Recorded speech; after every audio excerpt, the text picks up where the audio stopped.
Lecture में हम sexual reproduction in flowering plants के इन टॉपिक्स को कवर करने वाले हैं। तो देख, सबसे पहला जो टॉपिक है वो है पोलन ग्रेन। पोलन ग्रेन क्या होता है, इसके स्ट्रक्चर को डिटेल में समझेंगे। उसके बाद माइक्रोस्पोर और पोलन ग्रेन में क्या डिफरेंस होता है उनको जानेंगे। वेजिटेटिव सेल और जनरेटिव सेल क्या होते हैं, उनके बीच में क्या अंतर है उनको जानेंगे। और उसके बाद सबसे इम्पोर्टेंट, हम नीट लेवल के कुछ इन टॉपिक से रिलेटेड क्वेश्चंस प्रैक्टिस करेंगे, बीच बीच में भी लेक्चर के और लेक्चर के एंड में भी। तो फोकस के साथ बैठो और एक भी पार्ट को स्किप मत करना। तो चलो स्टार्ट करते हैं। सबसे पहला जो टॉपिक है वो है पोलन ग्रेन। हेडिंग डालो, पोलन ग्रेन। पोलन ग्रेन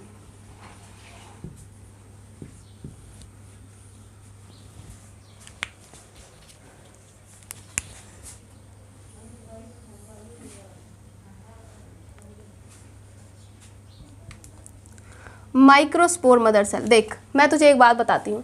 हमने पढ़ा था कि एक एंथर के अंदर दो लोब होते हैं और एक लोब के अंदर दो सर्कुलर स्ट्रक्चर हमें देखने को मिलते थे। इन सर्कुलर स्ट्रक्चर को हम बोलते थे माइक्रोस्पोरेंजिया। और इन माइक्रोस्पोरेंजिया के अंदर हमें कुछ एक जैसे सेल्स देखने को मिले थे जिसे हमने कहा था स्पोरोजिनस टिश्यू। अगर उस स्पोरोजिनस टिश्यू में से मैं एक इंडिविजुअल सेल को निकाल रही थी तो वो था माइक्रोस्पोर मदर सेल। अब हम यहीं से स्टार्ट करते हैं। माइक्रोस्पोर मदर सेल क्या करता है? Microspore mother cell, mother cell काफी कंसेप्चुअल टॉपिक है, समझना पड़ेगा क्योंकि नीट में काफी बार इससे क्वेश्चन भी आ चुके हैं। तो देख क्या होगा, ये जो माइक्रोस्पोर मदर सेल है ये मियोसिस करेगी, मियोसिस करेगी और मियोसिस करेगी तो 4 माइक्रोस्पोर बन जाएंगे।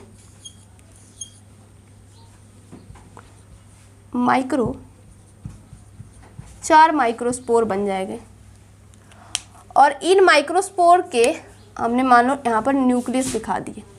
ये क्या है हमारे? न्यूक्लियस। न्यूक्लियस। अब देखो, एक माइक्रोस्पोर ने जब माइक्रोस्पोर मदर सेल ने जब मियोसिस किया तो क्या बना? हमारे पास 4 माइक्रोस्पोर बने। मतलब ये एक जैसे स्ट्रक्चर हैं। अगर इनमें किसी में भी प्रॉपर्टी चेंज होगी तो इन सारे में ही प्रॉपर्टी चेंज होगी। कोई भी फंक्शन होगा वो सारे में एक जैसे फंक्शंस होंगे। तो देखो, सबसे पहले अगर मैं एक इस डायग्राम को उठा लूँ, एक इस माइक्रोस्पोर को उठा लूँ तो और मैं बताऊँ कि इसमें क्या हो रहा है एक्चुअल में। तो देख, इसमें क्या होता है, इसमें सेंटर में बड़े बड़े वैक्यूल आकर प्रेजेंट हो जाते हैं, डेवलप हो जाते हैं और जिसकी वजह से ये जो न्यूक्लियस है सेंटर में, ये इसको साइड में शिफ्ट होना पड़ता है, मतलब पेरिफेरी पर आना पड़ता है। देखो कैसे, लिखो एक बार, वैक्यूल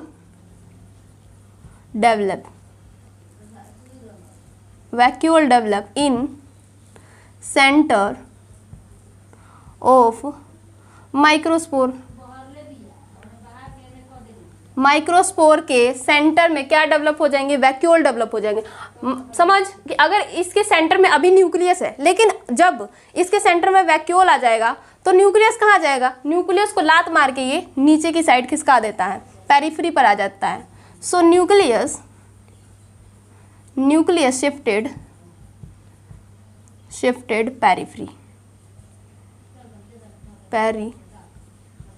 पेरिफेरी पर आ जाता है, मतलब सतह पर आ जाता है। देखो कैसे होगा ये। सेंटर पर क्या हुआ? सेंटर पर बड़े बड़े वैक्यूल प्रेजेंट हो गए, मतलब डेवलप हो गए।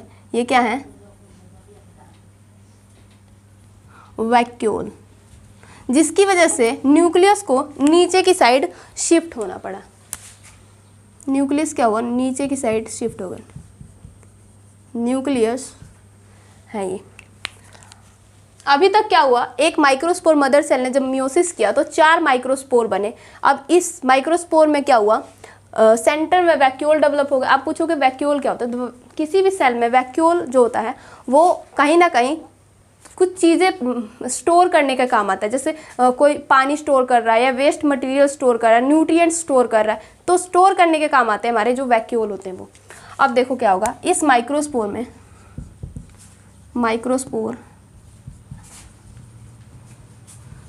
फर्स्ट माइटोसिस होगी, undergoes first mitosis.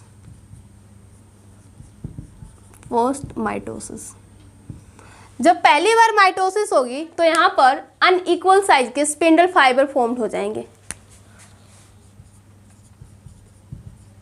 Spindle fibre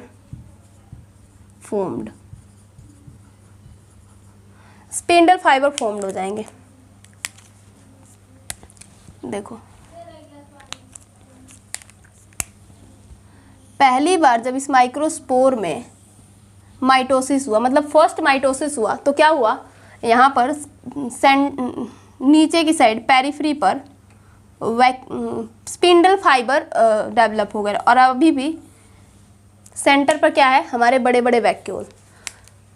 spindle fibre क्या होता है मैं समझाती हूँ। देखो स्पिंडल फाइबर एक थ्रेड लाइक स्ट्रक्चर होता है, मतलब धागे जैसा एक स्ट्रक्चर होता है जो क्या करता है, सेल डिवीजन के टाइम पर क्रोमोसोम को खींचने का काम करता है।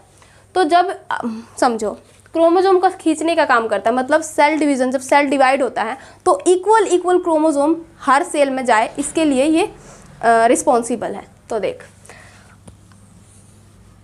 अगर ये स्पिंडल फाइबर सेल के सेंटर में बनता, जब ये क्रोमोसोम को सेपरेट करता, तो जो दो सेल बनते वो इक्वल साइज के बनते नहीं बनते, बिल्कुल बनते। लेकिन जब ये सेंटर में नहीं बना, पेरिफ्री पर बना, तो क्या अब ये सेल डिवीजन में जब दो सेल बनाएगा ये सेल, तो क्या वो इक्वल साइज के बनेंगे? नहीं, वो अनइक्वल साइज के सेल बनेंगे। तो यहाँ पर जो स्पिंडल फाइबर फॉर्म्ड हुई वो कैसी हुई? Asymmetric spindle fibre, asymmetric spindle fibre formed हुई यहाँ।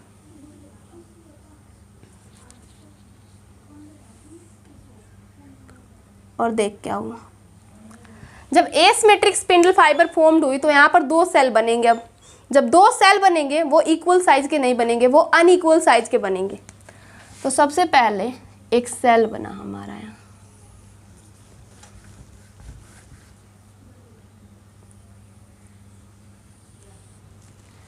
ये आपको कैसा दिख रहा है?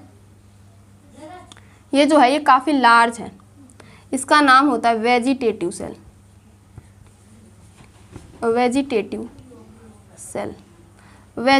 सेल।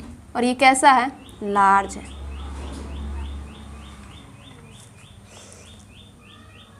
इसके बाहर हमें एक और लेयर देखने को मिलती है,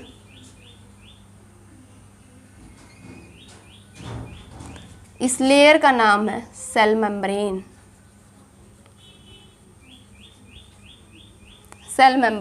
और सेल मेम्ब्रेन के बाहर भी एक और बाउंड्री है, कंटीन्यूअस बाउंड्री, इसका नाम है इंटाइन।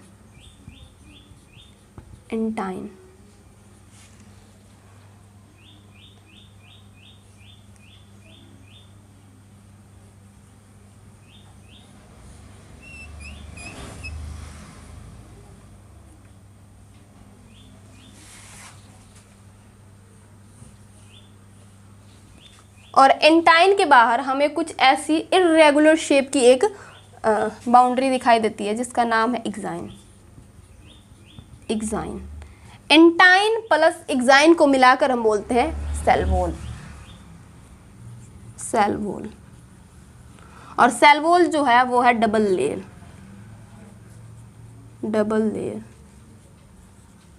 डबल लेयर क्यों? एंटाइन एक लेयर और एक्साइन एक लेयर, इन दोनों को मिलाकर हमने क्या बोला? Cell wall. तो सेल वॉल जो हुई एंटाइन प्लस एक्साइन, तो ये क्या हुई? डबल लेयर है। अब यहाँ पर इस एक्साइन के बीच में कुछ आपको खाली स्पेस दिखाई दे रहा है, इस स्पेस को बोला जाता है जर्म पोर।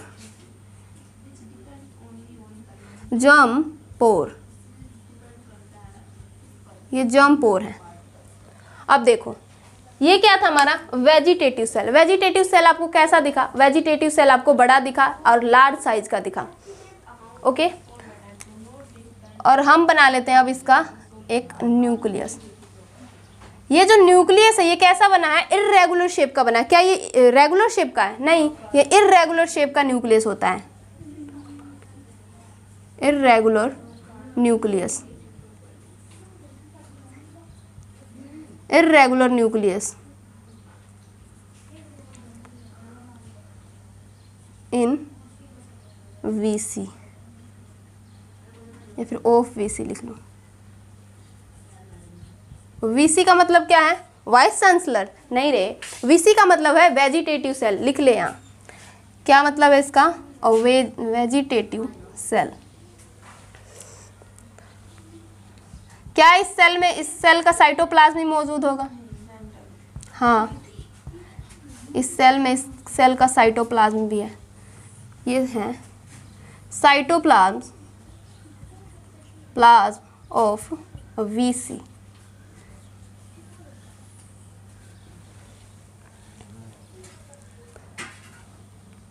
VC का साइटोप्लाज्म है। अब देखो क्या होता है, अब इस सेल के अंदर जो ये VC है, वेजिटेटिव सेल के साइटोप्लाज्म के अंदर एक छोटा सा सेल हमें दिखाई देता है, एक छोटा सा बच्चा यहाँ पर तैरता हुआ हमें दिखाई देता है, जिसे हम बोलते हैं जनरेटिव सेल। क्या ये बड़ा सेल है? नहीं, ये बिल्कुल छोटा सा सेल है और ये वेजिटेटिव सेल के कंपेयर में काफ़ी छोटा है। तो ये क्या है? Generative cell, generative cell. Generative cell क्या कर रहा है? फ्लोट कर रहा है, मतलब तैर रहा है। कहाँ? साइटोप्लाज्म, किसके? वेजिटेटिव सेल के। Generative cell float in cytoplasm, plasm of VC। मैं शॉर्ट फॉर्म लिख रही हूँ, आप लिख लेना full form. Okay, generative cell क्या कर रही है? फ्लोट कर रही है। कहाँ? साइटोप्लाज्म में। किसके साइटोप्लाज्म में? वेजिटेटिव सेल के साइटोप्लाज्म में। इसका भी न्यूक्लियस होगा। ये क्या है? ये न्यूक्लियस है किसका? Nucleus of GC। GC का मतलब है जनरेटिव सेल। जनरेटिव सेल का न्यूक्लियस है ये। ये था ओवरऑल हमारा स्ट्रक्चर। ठीक है, आपने बता दिया कि जो ये है, इसके वेजिटेटिव सेल है जो लार्ज है, इसका जो न्यूक्लियस है वो इर्रेगुलर शेप का है। उसके बाद इसके बाहर एक लेयर पाई जा रही है जिसे हम सेल मेम्ब्रेन कहते हैं। सेल मेम्ब्रेन के बाहर भी एक लेयर है एंटाइन, और एंटाइन के बाहर एक डिसकॉन्टिन्यूअस लेयर हमें दिखाई दे रही है। क्या ये कॉन्टिन्यूअस है? नहीं, ये डिसकॉन्टिन्यूअस लेयर है और इस डिसकॉन्टिन्यूअस लेयर को हम बोलते हैं एक्साइन। एंटाइन प्लस एक्साइन को मिलाकर हमने बोला सेल वॉल। ओके, ठीक है मैम, आपने बता दिया कि ये लेयर्स होती है, बट मैम आप ये तो बताओ ये है क्या? तो देख बेटा, ये है हमारा पोलन ग्रेन और इसी के बारे में हम उस टाइम से पढ़ रहे थे। क्या है हमारा? Pollen grain. कोई अगर तुमसे आकर पूछ ले कि है क्या, तुम बोलोगे ये है पोलन ग्रेन। और अगर कोई पूछे कि इसका डायमीटर कितना होता है, तो डायमीटर लिख लो। पोलन ग्रेन का जो डायमीटर होता है, डायमीटर 25 से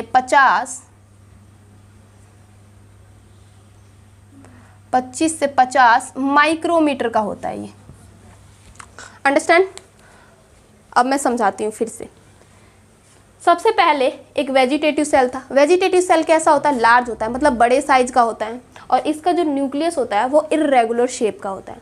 उसके बाहर एक और लेयर दिखाई देती है जिसे हम बोलते हैं सेल मेम्ब्रेन। काफ़ी इंपॉर्टेंट है, इसीलिए बार बार समझा रही हूँ। ओके, उसके बाहर एक और मेम्ब्रेन पाई जाती है जिसे बोलते हैं सेल मेम्ब्रेन। सेल मेम्ब्रेन के बाहर एक और बाउंड्री है एंटाइन, और एंटाइन जो है वो कॉन्टिन्यूअस लेयर है।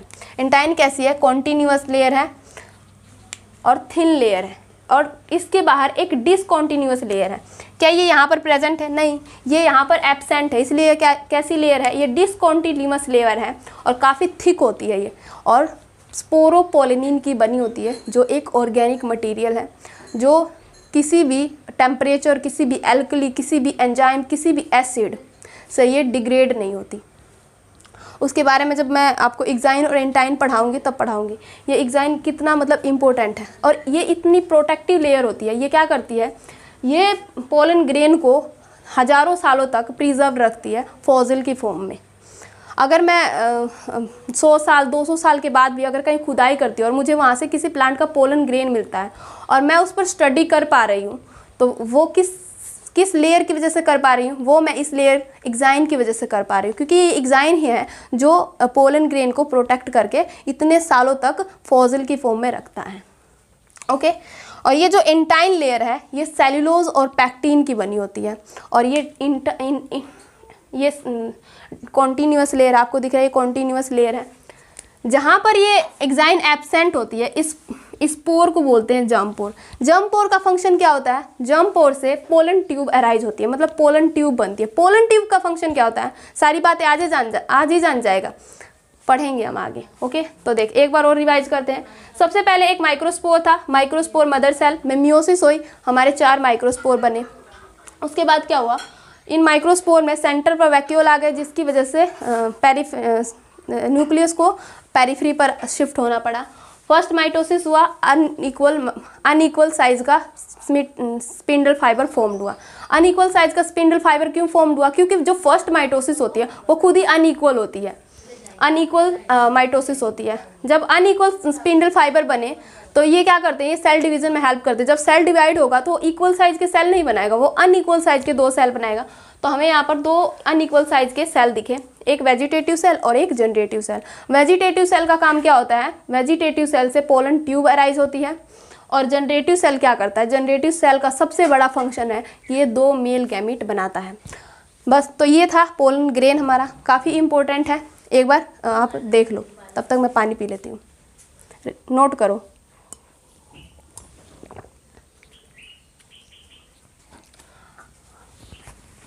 अब हम पढ़ेंगे माइक्रोस्पोर और पोलन ग्रेन में क्या डिफरेंस होता है।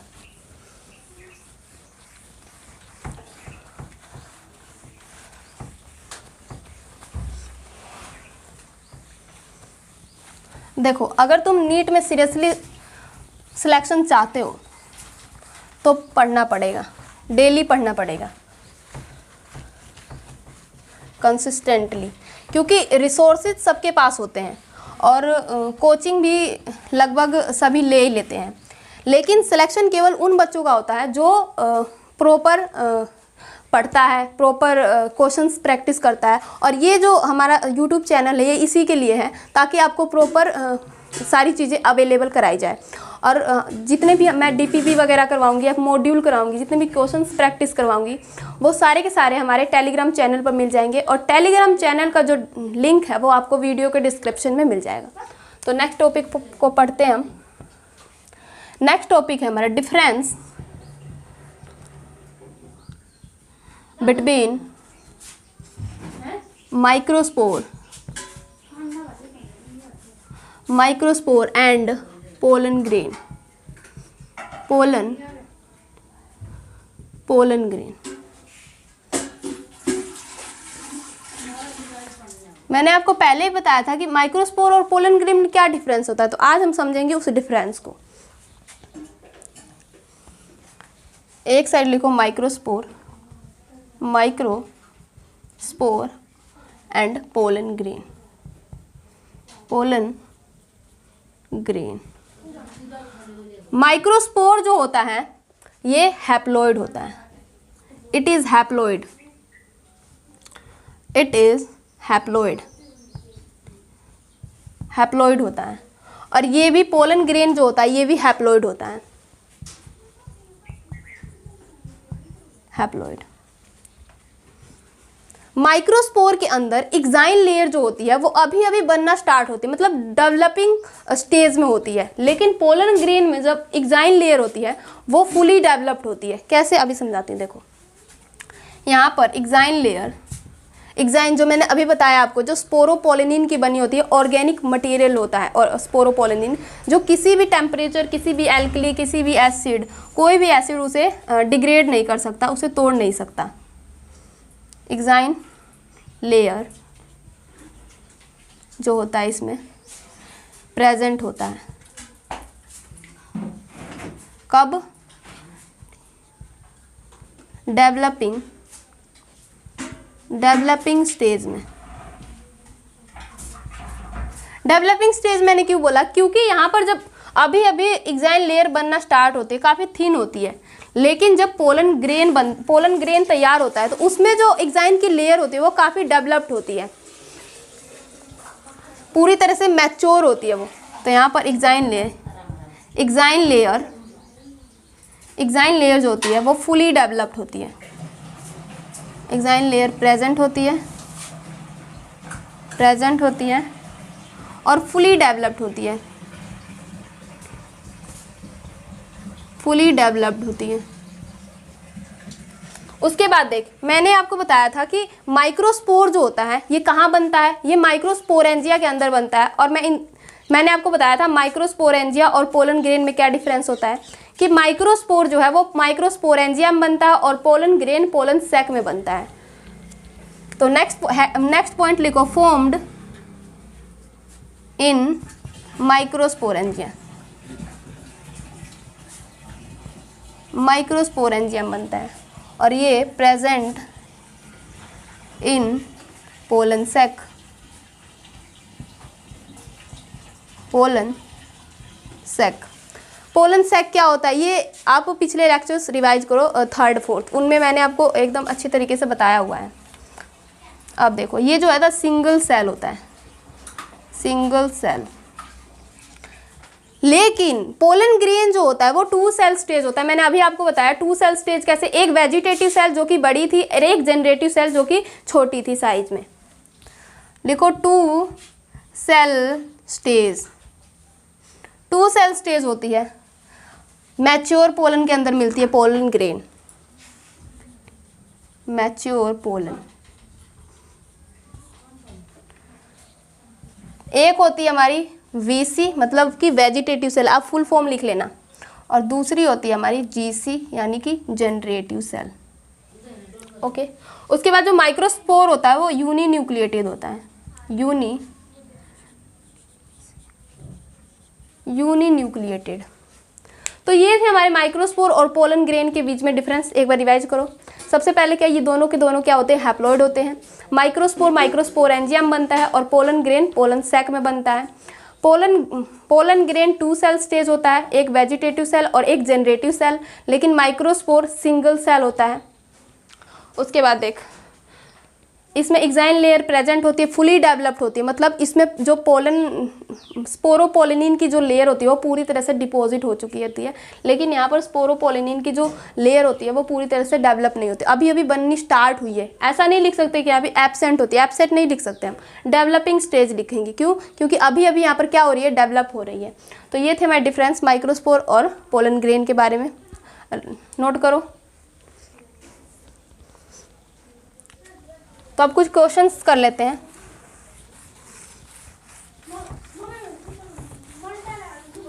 पहले कुछ क्वेश्चंस कर लेते हैं, उसके बाद हमारे एक और टॉपिक्स को कवर करेंगे।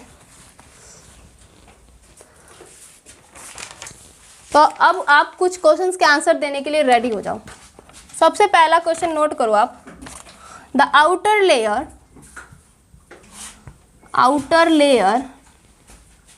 लेयर या फिर आउटर वॉल लिखो,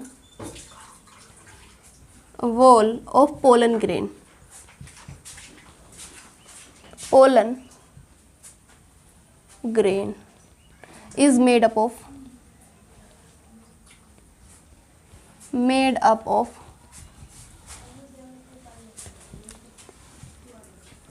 A, option A cellulose, B sporopollenin,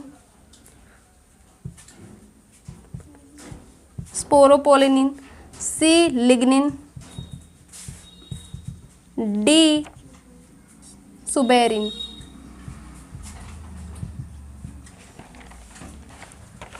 कुछ और क्वेश्चंस एक बार नोट करो। द वेजिटेटिव सेल, मैं VC लिख रही हूँ, वेजिटेटिव सेल इज रिस्पॉन्सिबल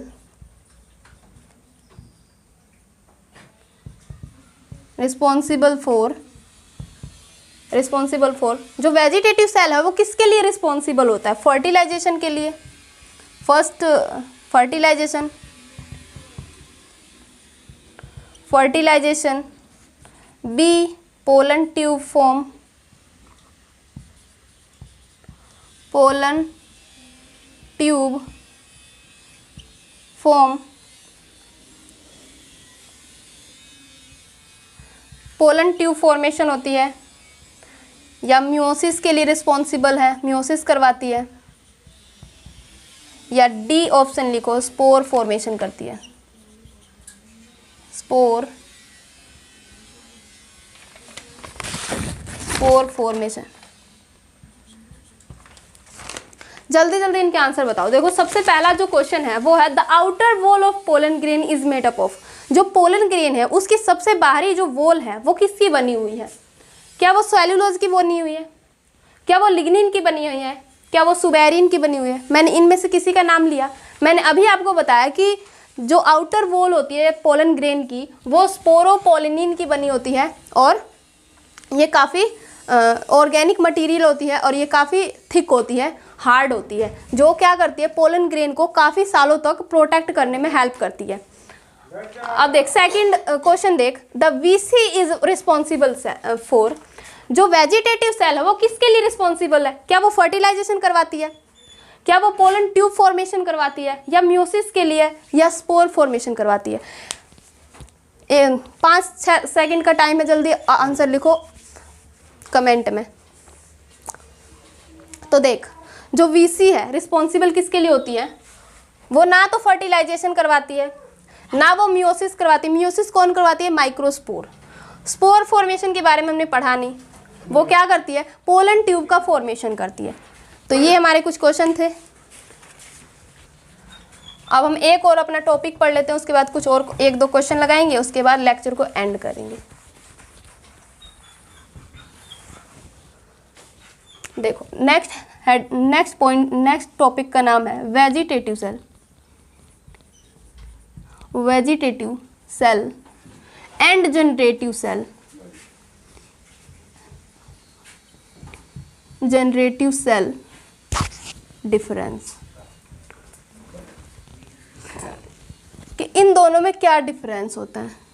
हमने अभी पढ़ा ना कि एक वेजिटेटिव सेल होती है जो क्या होती है? लार्ज साइज की होती है, और एक जनरेटिव सेल होती है जो स्मॉल साइज की होती है। इन दोनों में डिफरेंस क्या है अब देखते हैं। देखो मैं लिख रही हूँ यहाँ वीसी मतलब वेजिटेटिव सेल, और यहाँ लिख रही हूँ जीसी मतलब generative cell.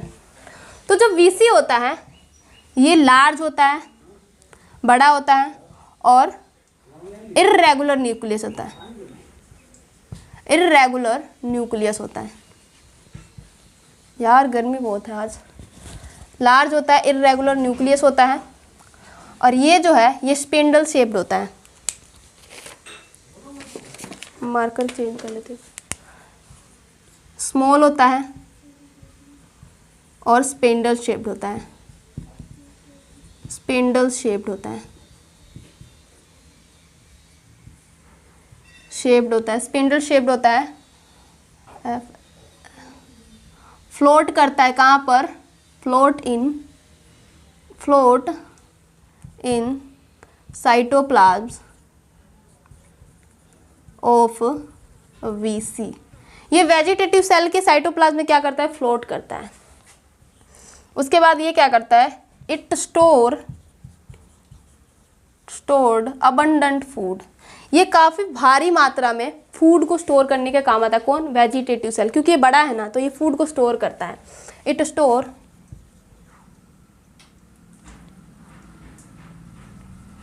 abundant food and it forms pollen tube.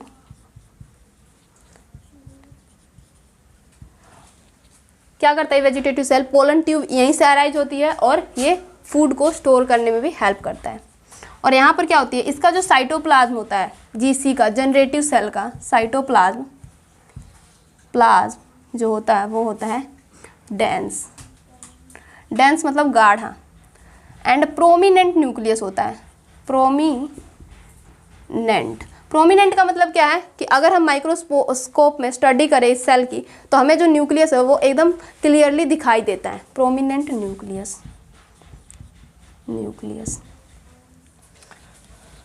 ये जो वेजिटेटिव सेल है ये हैप्लॉइड होता है। इट इज हैप्लॉइड, और ये भी हैप्लॉइड होता है। इसे भी लिख लो, it is haploid. Generative cell और वेजिटेटिव सेल। जनरेटिव सेल बड़ा होता है साइज में और इसका न्यूक्लियस जो होता है इरेगुलर होता है, ये काफ़ी मात्रा में फूड को स्टोर कर सकता है और पोलन ट्यूब यहाँ से अराइज होती है। ये भी हैप्लॉइड होता है और ये भी हैप्लॉइड होता है। स्मॉल होता है, छोटे साइज का होता है, स्पिंडल शेप्ड होता है, साइटोप्लाज्म के वेजिटेटिव सेल के साइटोप्लाज्म में फ्लोट करता है। इसका जो साइटोप्लाज्म होता है डेंस होता है और प्रोमिनेंट न्यूक्लियस हमें देखने को मिलता है। ये भी हैप्लॉइड होता है और ये क्या करता है, जनरेटिव सेल ये फॉर्म करता है 2 मेल गैमेट। कैसे फॉर्म करता है ये हम नेक्स्ट लेक्चर में पढ़ेंगे। 1-2 क्वेश्चन और कर लेते हैं, उसके बाद लेक्चर को एंड करेंगे।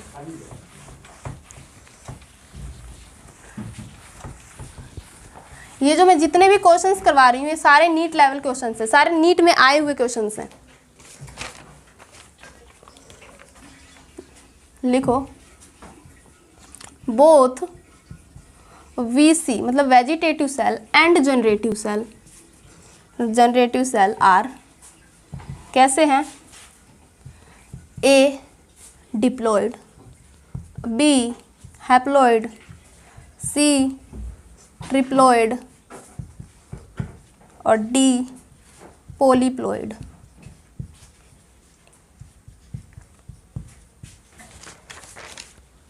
अभी डिफरेंस लिखवाया मैंने कि जो दोनों सेल होते हैं वेजिटेटिव सेल और जनरेटिव सेल ये कैसे होते हैं, ये हैप्लॉइड होते हैं। समझ आया? समझ आ गया आज का लेक्चर? तो आज के लेक्चर में हमने सबसे पहले क्या पढ़ा, हमने पोलन ग्रेन के बारे में पढ़ा। हमने पोलन ग्रेन के स्ट्रक्चर को देखा, हमने उसके इक्वल साइज के 2 सेल्स बने उसके बारे में हमने पढ़ा। उसके बाद हमने कुछ डिफरेंसेस के बारे में पढ़े, जैसे पोलन ग्रेन और माइक्रोस्पोर में क्या डिफरेंसेस होते हैं, वेजिटेटिव सेल और जनरेटिव सेल में क्या डिफरेंसेस होते हैं। उन सारी चीज़ों को हमने एक बार अच्छी तरीके से पढ़ा है। उसके बेसिस पर हमने कुछ क्वेश्चन किए हैं नीट लेवल के। तो मिलती हूँ नेक्स्ट लेक्चर में, तब तक रिवाइज करते रहिए, खुश रहिए। Thank you.